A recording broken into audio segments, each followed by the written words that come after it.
Are hormones sabotaging your relationships?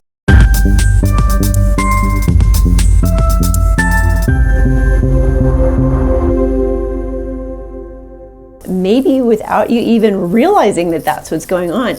Maybe it's you, maybe it's a loved one that this is happening to. But let's unpack some of the things that can happen when the hormones are out of balance a little bit that can really impact what's going on with relationships, okay? I'm gonna speak from experience on some of these things because I've been there before. I've had hormonal imbalances and it caused a lot of symptoms that were not great in the first place, but they really impacted a lot of my relationship. You know, one of the things that can happen years ago when I was dealing with some of these things is you can become very irritable. I remember just little things that should not set me off were setting me off, and it creates a lot of frustration it did for me, but then it also did for my loved ones and can really impact relationships pretty significantly. It's one of the things that can happen when hormones are out of balance. Another thing that can happen is you can be chronically fatigued. So it can appear to people that you don't want to do things that you actually want to do, but you just don't have the energy to do them. And it can make you kind of grumpy, lethargic, and not want to have the energy to do things. So that really can significantly impact people's perception about what you actually want to do with them as well. Big frustrating piece for me so many years ago. So just think about some of these things. If these are things that maybe you're dealing with or somebody that you love is dealing with. Another thing that hormones being out of balance, and particularly when they're low, is you don't really have a lot of sex drive, and that can really impact your spousal relationship too, for sure. It can really impact what's going on there and can send messages that aren't really meant to be sent just because you don't feel well, don't have the energy and gumption to do some of the things that you would like to do. These are some of the top ones that I think that we see oftentimes, that once they're addressed, it can really make a big difference. So I hate to burst your bubble, but these are just not things that if you go to your conventional provider, they're going to really be able to provide good information, because they don't do comprehensive blood work and they don't look at it from a functional perspective to be able to connect the dots for you too. These are all things that can be significantly impacted by some of these hormones being out of balance. Another one can be some of the weight gain, so you don't feel good about yourself, and that can make you grumpy too.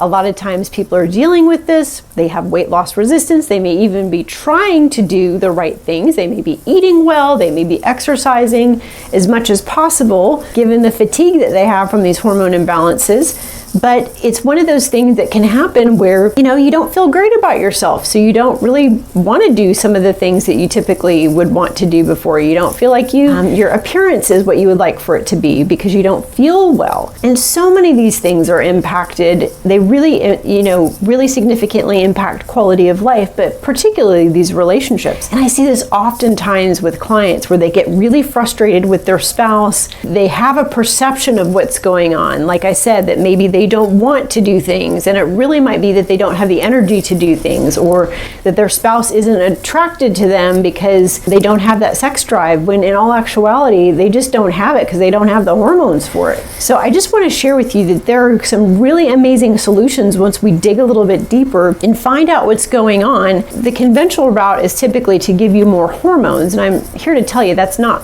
the solution. There's always an upstream root cause reason that these things are happening. We have to figure out what the stressor is, whether it's chemical, emotional, physical stressor, physical, physiological, psychological stressors that have filled up that person's bucket in such a way that it started to overflow. Basically, the body has a priority principle, and it will take whatever nutrition, resources, energy that it has, and it uses that for what it deems most necessary. So it could be fighting off cancer or keeping the heart beating, but saying, you know what, the body's really great at keeping you alive, so it's not really concerned with producing hormones, because you may feel really crummy, but it's not going to kill you immediately necessarily if you don't have some of that hormone production going on. So it'll take those resources and it will allocate that to what it deems most necessary at the moment, which once again, whatever that stress response is that the body's having, that's having to deal with, there's a lot of resources used in combating some of the inflammation and oxidative stress that can happen from some of these stress responses too. That being said,